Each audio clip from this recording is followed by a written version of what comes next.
Fala galera, aqui é o Drake, e se você fosse uma policial coelha, que vivesse em uma cidade utópica chamada Zootopia, onde todos os animais convivem em harmonia, mas descobrisse que existe uma espécie maligna, que quer dominar todas as outras espécies de animais, o que você faria? Essa coelha tentará fazer de tudo para impedir que isso aconteça. Começamos logo após o final de Zootopia 1, quando a policial coelha chamada Judy e o raposo Nick conseguiram desmascarar e expor os planos de dominação da antiga vice-prefeita, que por ser uma ovelha, todos achavam que ela era inofensiva, quando na verdade a vice-prefeita havia arquitetado um plano maligno para tentar banir todos os predadores de Zootopia. Agora, passando para os dias atuais, o Nick, que antes era um ladrão, se tornou um policial e recebeu até mesmo uma condecoração do novo prefeito, o cavalo Brian. Além do mais, o Nick e a Judy aparentemente se casaram e tiveram até mesmo um filho, que é esse que estão levando no carrinho, já que no primeiro filme deu pra ver que em vários momentos os dois estavam cultivando um romance nas entrelinhas. Então, com essa nova vida, os dois vão até um cais onde tem centenas de containers para investigar um tamanduá que trabalha lá, acusado de facilitar a entrada e saída de produtos contrabandeados. E aí o tamanduá desconfia logo de cara da presença deles em um local cuja entrada é controlada e restrita. No entanto, os dois conseguem convencê-lo, mentindo que seu pequeno filho sonha em trabalhar no cais quando se tornar um adulto, e por isso queria conhecer de perto como funciona o local. E dessa forma, quando o tamanduá se distrai com o pequeno, o Nick usa suas habilidades de ex-ladrão para roubar a chave do inspetor tamanduá, sem que se perceba, passando a chave para a Judy logo na sequência. E ela, por sua vez, abre o container revelando vários produtos contrabandeados. Com isso, o tamanduá se dá conta de que caiu em uma cilada, e que os dois são policiais, e que aquela criança nem sequer é uma criança, e sim um adulto disfarçado usando roupas de bebê. Então, o tamanduá foge de carro para não ser preso, dando início a uma louca perseguição na cidade, que causa destruição em vários locais, sendo que os policiais parceiros da Judy e do Nick ficam irritados porque essa deveria ser uma operação em conjunto, porém eles agiram sozinhos, e agora vão ter que lidar com as consequências disso. E conforme a perseguição continua, o tamanduá desmaia dentro do seu veículo, que está indo desgovernado, e em velocidade máxima na direção de um desfile, prestes a atropelar dezenas de pessoas. Mas para tentar impedir que isso aconteça, a Judy ativa o turbo do carro para alcançar o veículo do tamanduá, que ainda está desmaiado, e aí ela pula para dentro, assume o volante e joga o carro da ponte para evitar a tragédia. E quando a Judy se recupera da queda, ela percebe que havia uma cobra presa dentro de uma caixa, que conseguiu escapar graças à batida, quando a caixa se abriu. Mas depois de toda essa confusão, a Judy e o Nick levam uma bronca do chefe de polícia, porque agiram sozinhos, causaram destruição e colocaram a vida de vários animais em risco. E apesar da bronca, a Judy tenta argumentar que eles pegaram o culpado e que descobriram que ele estava contrabandeando cobras, uma espécie de réptil que por algum motivo é proibida na cidade de Zootopia, talvez por conta do veneno e da periculosidade que elas oferecem. Mas como punição por toda aquela bagunça, o chefe de polícia lhes dá um ultimato, revelando que se algo assim acontecer novamente, ambos serão demitidos. E ainda por cima, ele os coloca para fazer terapia para duplas de policiais que são problemáticas, como por exemplo esse elefante que tem medo de rato, com o único detalhe de que o seu próprio parceiro é um rato. E aí quando a Judy e o Nick começam a falar, a terapeuta identifica vários defeitos nos dois, dizendo que a Judy tem um excesso de nervosismo e hiperatividade, enquanto que o Nick é calmo demais e debochado, o que torna os dois completos opostos, em uma dupla na qual os dois deveriam estar alinhados para funcionar corretamente. Mas apesar do que todos dizem, a Judy e o Nick acham que eles formam uma ótima dupla, e estão dispostos a melhorar para provar o seu valor para o chefe de polícia, e para todos os outros policiais que ficam tirando sarro dos dois. Já quando anoitece, cada um volta para a sua casa, já que eles não estavam casados, e sim apenas fingindo para aquela operação envolvendo o tamanduá. Então, depois de um dia cansativo, a Judy conversa rapidamente com a sua família, usando uma espécie de iPhone, que tem uma cenoura mordida ao invés de uma maçã. E após a conversa, ela está dando aquela zapeada nos canais da televisão, quando se depara com algo que chama sua atenção, que seria uma reportagem a respeito do diário que pertence à família Linksley, que no passado as cobras tentaram roubar, atacando a empregada que trabalhava para a família Linksley, sendo que esse é o único ataque de cobra que ocorreu em toda a história da Zootopia, e que resultou no banimento permanente da espécie. E essa reportagem deixa a Judy bastante interessada em continuar investigando, já que tem relação com o inspetor tamanduá que estava contrabandeando uma cobra. Então, ao invés de descansar e ir dormir, a Judy corre até a casa do Nick, para avisá-lo a respeito de um baile, onde o mesmo diário será exposto, e ela acredita que as cobras vão tentar mais uma vez roubar este diário, depois de tantos anos, e que portanto ela e o Nick precisam impedi-las, para dessa forma recuperarem a sua reputação, e conquistar a confiança e o respeito do chefe de polícia e dos outros policiais,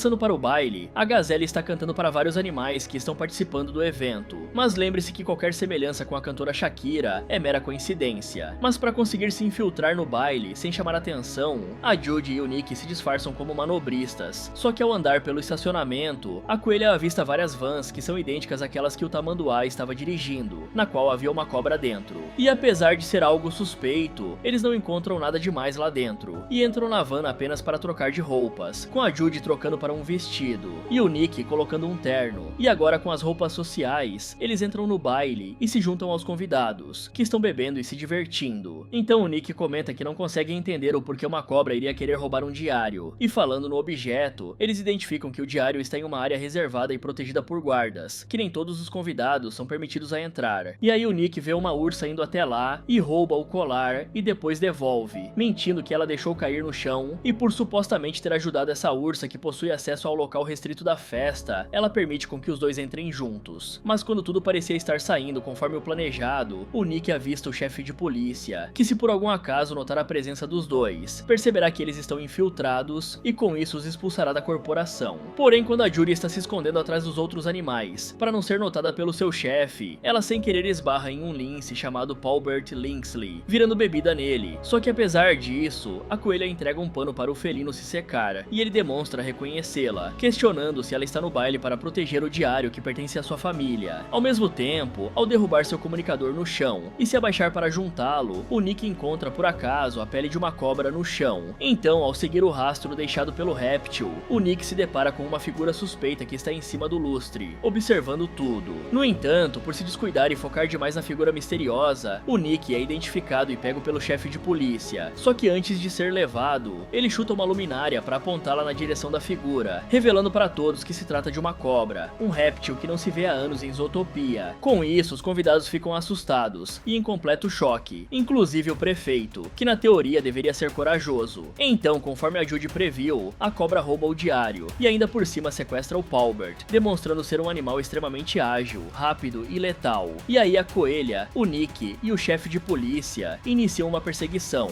enquanto os outros convidados fogem de medo, transformando o baile em um caos completo. Ao mesmo tempo, a cobra passa pelo refeitório e sem querer derruba o chapéu de um chefe de cozinha leão, que estava sendo controlado por um rato, uma referência que vocês devem ter percebido logo de cara. E em seguida, a cobra usa um scanner para obviamente escanear a retina do Paulbert, por algum motivo que ainda não compreendemos. No entanto, quando a Judy finalmente alcança o réptil, para a surpresa dela, a cobra fica com medo, se escondendo atrás do próprio Paulbert, e chocando ao revelar que não pretende machucar o Lince. Então, a cobra conta para a Judy que os verdadeiros vilões são os membros da família Lynxley, e que só roubou o diário para tentar conseguir provar a inocência da sua espécie, e assim revogar aquele banimento das cobras em Zootopia. Mas antes que a cobra pudesse continuar contando tudo aquilo que sabe, o Nick aparece e a nocauteia, e em seguida, o Milton Lynxley, o atual líder da família dos Lynces, recupera o diário e ordena que a cobra seja queimada na lareira, que está logo à frente. No entanto, a Judy e o Nick resolvem mudar de lado, colocando fogo em tudo para proteger a cobra, que acorda assustada, e sem querer finca suas presas no chefe de polícia. Com isso, várias testemunhas assistem ao ocorrido, e o Nick e a Judy ficam com a fama de serem traidores, que estão ajudando o inimigo, e que tentaram eliminar o chefe de polícia. Só que antes de saltar da janela, eles recuperam o diário. Já depois que as coisas se acalmam, o chefe recebe tratamento para o veneno que a cobra sem querer injetou nele. Porém, a mídia começa a atacar a Judy e o Nick, queimando a reputação deles e arruinando as suas imagens, enquanto o prefeito é ameaçado pelo Milton Lynxley, que diz que se ele não for capaz de eliminar os responsáveis e enterrar aquele diário, deixará de ser o prefeito de Zootopia, revelando assim que quem manda verdadeiramente na cidade é o chefe dos Lynces, e não o cavalo Bran. Mas o verdadeiro mistério do que teria naquele diário ainda continua. De volta ao coelho e a raposa, eles recebem a ajuda do Mr. Big, aquele ratinho mafioso do primeiro filme, e enquanto está dentro do carro, a Judy recebe uma ligação de seus pais, que estão preocupados querendo saber porque ela está sendo noticiada como uma traidora e criminosa. Porém, a coelha desliga a ligação porque não tem coragem de falar com seus pais depois de tudo o que aconteceu. Então, o Nick destrói o celular da Judy, para impedir que sejam rastreados através do aparelho. Já na sequência, eles se encontram com o Mr. Big e a sua família, que decide ajudá-los por um motivo especial, porque o Mr. Big é um dos poucos animais da cidade que sabem a verdade a respeito dos linces que pertencem à família Lynxel. Com isso, ele fornece documentos falsos de identidade para que a Judy e o Nick possam continuar vivendo em Zootopia, além de revelar que os linces são assassinos marinhos e que querem conquistar novos territórios que ficam nos arredores de Zootopia. Mas apesar de saber disso, o Mr. Big não tem nenhuma informação sobre aquele diário misterioso e tampouco sabe quem é aquela cobra que estava tentando roubar o objeto. No entanto, a senhora Frufru fornece o cartão de alguém que pode ajudá-los, pois existe uma especialista em répteis na cidade. Passando para o dia seguinte, os dois se encontram com a castora chamada Nibbles, que é a especialista em répteis da qual a senhora Frufru estava falando, e apesar de ter alguns parafusos a menos, ela aceita ajudar os dois, os levando até uma espécie de mercadão frequentado por animais marinhos, como focas e leões marinhos, onde alguns répteis gostam de ir também, porque se sentem mais confortáveis e seguros. Em seguida, a Nibbles alimenta esse leão marinho com um peixe, para que ele os leve até o outro lado do lago. Mas para deixar a viagem mais interessante, o leão liga algumas luzes românticas e coloca uma música, porque pensou que a Judy e o Nick fossem um casal, o que deixa eles sem graça. Ao mesmo tempo, os javalis estão farejando o chão do mercadão para seguir os rastros dos dois, porém o que eles não perceberam é que aquela mesma cobra de antes também está no local, interessada em ver a Judy e o Nick. De volta aos dois, eles desembarcam e chegam em um navio abandonado e parcialmente naufragado. Então o Nick comenta pela primeira vez que tem medo de répteis, e aí a Judy mente que tem uma cobra no chão, apenas para sacaneá-lo, o que rende um momento bem engraçado entre os dois. Mas ao finalmente chegar no destino, a Nibbles bate no casco de uma tartaruga, que se vira e abre a porta, revelando um bar secreto, frequentado por sapos, répteis e outros animais escamosos e de sangue gelado. Só que ao andar por lá, o Nick sem querer corta a cauda de um réptil, e para sua surpresa, o réptil nem demonstra se importar, já que a sua cauda se regenera, uma característica da sua espécie. E apesar dessa bizarrice que eles não estão acostumados a ver, o Nick e a Judy são apresentados a um lagarto bastante misterioso, chamado Jesus, que segundo a castora Nibbles, é o cara que poderá ajudá-los a desvendar esse mistério. Porém, quando a Judy mostra o diário e começa a fazer perguntas, o Jesus se recusa a responder antes que eles provem a comida do bar, que consiste basicamente em uma tigela de minhocas, que obviamente são insetos que não fazem parte do cardápio de uma coelha e de um raposo. Então, depois de comerem com muito esforço, o Jesus começa a rir e a debochar junto com os outros répteis que estão no bar, mostrando que só queria zoar com a cara deles, e que eles não precisavam ter comido as minhocas. Com isso, os dois ficam se sentindo idiotas, e o Jesus começa a analisar o diário, revelando que pelo fato das cobras terem uma visão especial, diferente de todos os animais, elas são capazes de enxergar segredos escondidos no diário, que nenhuma outra espécie animal de Zootopia conseguiria. Além do mais, o Jesus conta que os linces causaram a expulsão e o banimento das cobras de Zootopia, justamente porque eles queriam ficar com os territórios que eram ocupados exclusivamente por répteis e animais marinhos, e que um dos poucos lugares que restou é justamente o mercadão e o bar em que estão nesse exato momento. No entanto, até mesmo o pouco que sobrou, os linces querem tomar, e vão conseguir se nada for feito para impedi-los. Só que antes que pudessem terminar a conversa, os policiais que estavam rastreando a Judy e o Nick chegam no bar e começam a tocar o terror, expulsando a todos e causando uma confusão entre todos os répteis. E aí o Jesus mostra para eles uma saída secreta e logo em seguida começam a correr sob a água. Aí aquela cobra de antes que também estava atrás deles aparece e consegue roubar o diário, fugindo logo na sequência. Então a Judy e o Nick iniciam uma perseguição para tentar recuperar o diário, pulando de barco em barco, na esperança de alcançar a cobra, que está se movendo em uma velocidade assustadora. Só que para dificultar ainda mais, a cobra engole o diário e entra em uma espécie de túnel usado apenas pelos animais marinhos conseguirem se locomover com mais facilidade. E o Nick e a Judy, que obviamente não são dessa espécie, entram lá mesmo assim e têm que se esforçar como nunca para manter a respiração trancada pelo máximo de tempo, já que do contrário vão com certeza se afogar. E quando a Judy estava quase perdendo a consciência por falta de ar, o Nick a salva no último momento, abrindo uma saída de emergência e voltando para a terra firme. E apesar de terem saído com vida dessa situação, eles perderam o diário, que continha a resposta para esse mistério. Mas quando tudo parecia perdido e sem esperança, eles se deparam com duas cabras que estavam descendo a montanha, que após uma conversa, revelam que no topo dessa mesma montanha existe um resort, onde as cobras vão para ficar hospedadas, o que acaba acendendo uma fagulha de esperança. No entanto, quando os dois estão escalando a montanha com a ajuda dessas cordas, eles têm um pequeno desentendimento, que resulta em uma briga na qual o gravador em formato de cenoura despenca da montanha e se quebra em vários pedaços. Mas acontece que a Judy tinha um grande apreço por aquele gravador, porque foi graças a ele que ela conseguiu gravar a confissão da vice-prefeita no primeiro filme. Então a coelha fica bastante chateada com o Nick, subindo sozinha ao restante da montanha e diminuindo as chances que eles tinham de ficarem juntos. Ao mesmo tempo, os policiais encontram o gravador quebrado lá no chão e percebem que eles estão lá em cima. De volta a Judy, Judy, ao chegar no resort, ela se depara com o local completamente abandonado, em ruínas, e todo bagunçado e destruído. E aí, ao vasculhar o lugar com bastante calma, a coelha acha várias matérias antigas de jornais, além de fotos do passado, que comprovam que os Lynches inventaram várias mentiras a respeito das cobras, para ficar com uma região que antes pertencia exclusivamente a esses répteis, que não fizeram nada de errado, mas foram imputados falsamente com vários crimes. Enquanto isso, o chão apodrecido de madeira quase faz o Nick cair lá de cima, então ele vê que os policiais estão se aproximando e corre para alertar a Judy, só que a coelha se recusa a ir embora, sem antes levar os jornais para provar para os habitantes de Zootopia a injustiça que os Lynches cometeram com as cobras. No entanto, o Nick diz que eles deveriam fugir e abandonar de vez esse caso, porque segundo ele, o mundo sempre foi injusto, e a vida e a liberdade deles é mais importante do que esse caso. E aí, levando em consideração essa diferença de opiniões e de visão de mundo, a Judy pensa em terminar essa relação não assumida entre os dois, até que de repente, com a chegada dos policiais, a casa começa a desabar e com isso os dois se separam. Mas quando a Judy está prestes a ser capturada, a cobra e também o Paulbert, da família Lindsay, aparecem lá para resgatá-la, mostrando que estavam trabalhando juntos esse tempo inteiro. Mas ao contrário da Judy, que conseguiu fugir, o Nick acabou sendo capturado. Horas depois disso, o Milton Lynxley aparece para fazer o famoso discurso vilanesco, agredindo o Nick com as suas garras e dizendo que ele ficará preso para o resto da vida e que quando colocarem as mãos na coelha, ela terá esse mesmo destino. Passando para a Judy, a cobra se apresenta, dizendo que o seu nome é Gary e que seu sobrenome é Cobra. Mas quem poderia imaginar isso, não é mesmo? Já ao chegar em um deserto, em um esconderijo secreto, o Gary conta o segredo por trás daquele diário, que conta a história da criação da cidade de Zootopia. Dessa forma, é mostrado que a bisavó do Gary, uma cobra, criou e fundou a cidade de Zootopia, para que todos os animais pudessem conviver em paz, para criar um lugar que suprisse a necessidade de todas as espécies, o que é uma contradição enorme, já que esse tempo todo, as cobras sempre foram vistas como a pior espécie existente em Zootopia. Mas como a bisavó do Gary precisava de muito dinheiro para investir na fundação da cidade, ela fechou um acordo com um dos membros da família Lynxlow, que vendo o potencial que esse projeto tinha, decidiu dar um golpe na bisavó do Gary, para levar todo o crédito pela fundação da cidade, ao mesmo tempo em que seria o líder supremo por trás de Zootopia. Então o Lindsay eliminou a sua própria empregada doméstica, e colocou a culpa na bisavó do Gary. Desse modo, aquele primeiro ataque de cobra na história de Zootopia, que nunca aconteceu de fato, resultou na expulsão de todas as cobras da cidade. E aí, analisando aquele diário, o Gary identifica um mapa, que mostra a localização de um farol onde a sua bisavó morava, e se eles conseguirem chegar até lá, vão ser capazes de pegar documentos antigos, que provam que as cobras fundaram a cidade de Zootopia, além de evidências que mostram a inocência da bisavó do Gary. Só que ao mesmo tempo, o Milton consegue rastrear o celular do Paulbert, por serem da mesma família, e desse modo é capaz de descobrir a localização dos três. Já o Nick é colocado na prisão, e pelo fato de ser um ex-policial, vários presos o reconhecem, e ameaçam se vingar dele por tê-los colocado lá. Então o Nick logo percebe que na cela da frente está justamente a castora Nibbles, que acabou sendo presa, porque estava naquele bar junto com eles. E aí o Nick começa a revistar toda a cela, tentando achar uma forma de sair de lá para tentar proteger a Judy. Mas quando o Nick falha nessa tarefa, a Nibbles usa seus dentes de roedora para roer uma vassoura, e assim criar uma chave de madeira, capaz de abrir a fechadura das celas e libertar os dois. E aí durante a fuga, o Nick encontra a vice-prefeita do primeiro filme, que ele ajudou a prender. No entanto, quando estava prestes a ir embora, ele aperta o botão errado, e sem querer liberta todos os prisioneiros, que querem se vingar dele. Mas por sorte, os prisioneiros estão tão empolgados com a ideia de fugir, que eles logo esquecem que o Nick existe, e por isso o deixam em paz. E agora, estando soltos, o Nick reencontra o Flecha, que apesar de ser uma preguiça, com lentidão para responder e agir, está pilotando um carro extremamente veloz, dando uma carona para os dois, e indo para bem longe da prisão. De volta a Judy, ela, o Gary e o Paulbert estão se aproximando das paredes climáticas de Zootopia, que são basicamente um conjunto enorme de muralhas que esquentam a cidade, servindo como um aquecedor para que determinadas espécies que vivem na cidade possam ficar lá e não morrer congeladas. E eles pretendem entrar dentro dessas paredes, que são ocas por dentro por causa dos aquecedores, para ligar um interruptor, que revelará onde fica a casa da bisavó do Gary. Porém, conforme se aproximam, eles percebem que lá está acontecendo um evento com vários animais, incluindo a Gazelle. E por incrível que pareça, a Superstar decide ajudá-los, ordenando que seus guardas ataquem os policiais. Com isso, a Judy e os outros têm a oportunidade que precisavam para continuar avançando em direção às muralhas. Mas quando estavam quase chegando, um dos javalis, que fazia parte da mesma equipe que a Judy, recebe a ordem de atirar nela com um dardo fatal. Contudo, ele se recusa, justamente por não ter coragem de disparar separarem uma ex-companheira. No entanto, ao levar um jogo de corpo, o Javali sem querer dispara a arma, e a Judy se joga na frente do projétil para proteger o Lince e a cobra. Só que no momento em que parecia que ela seria acertada, o Nick chega com a preguiça e coloca o veículo na frente, bloqueando o projétil. Mas por puro azar, quando todos entram na muralha, o Nick é o único a ficar preso do lado de fora, e quando o aquecedor é ligado, ele sofre com o calor extremo. Já quando o restante deles chegam na sala de controle, o rinoceronte que estava operando simplesmente se assusta e foge, deixando aberta a porta que leva ao Polo Norte, e por ser uma porta extremamente pesada, nenhum deles tem forças para fechar. Então, ao continuar vasculhando o local, eles encontram um interruptor e ativam ele, revelando assim o farol da casa onde vivia a avó do Gary, cujo local estava coberto pela neve. Enquanto isso, o Nick está quase derretendo do lado de fora, correndo o enorme risco de ser churrascado, já que ninguém fica tão próximo das muralhas quando o aquecedor está ligado. Só que felizmente, antes dele ser torrado, a Nibbles abre a porta pelo lado de dentro, e assim salva sua vida. E agora, quando tudo parecia ter dado certo,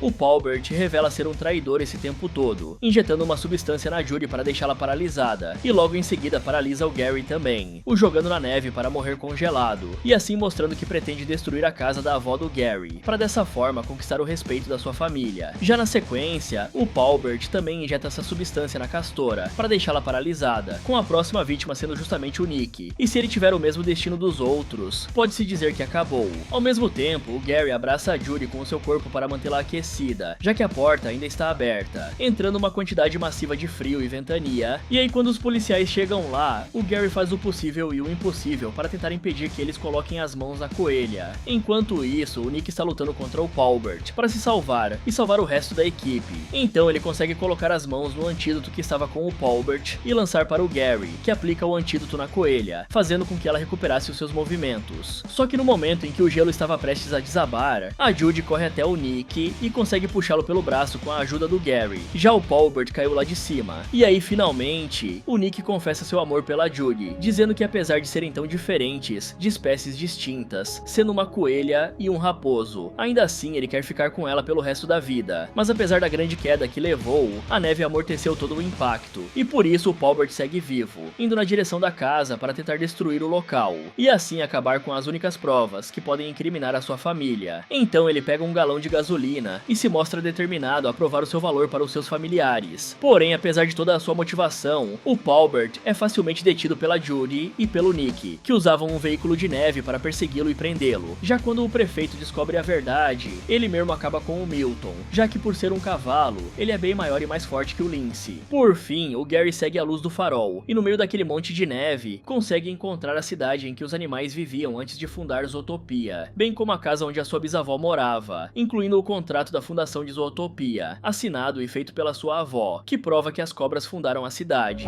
Dessa forma, nos próximos dias e semanas, as cobras recebem o direito de voltar a frequentar a cidade, já que provaram a inocência da espécie, realizando o sonho do Gary, enquanto que o chefe de polícia sobreviveu àquela picada acidental desferida pelo Gary. E então, por terem ajudado a resolver um caso tão importante, o Nick e a Judy voltam a ser policiais. Ele também conserta o gravador em formato de cenoura, para se desculpar pelo que aconteceu nas montanhas. E o filme acaba com os dois indo atrás da vice-prefeita, que achou que sairia impune, depois de ter fugido da prisão. Fala galera, se você tivesse a oportunidade de morar em Zootopia, qual animal escolheria ser? Me contem nos comentários. E se você quiser ver outros vídeos como esse, é só clicar em um desses que estão aparecendo aí na tela. Muito obrigado por assistir e até o próximo.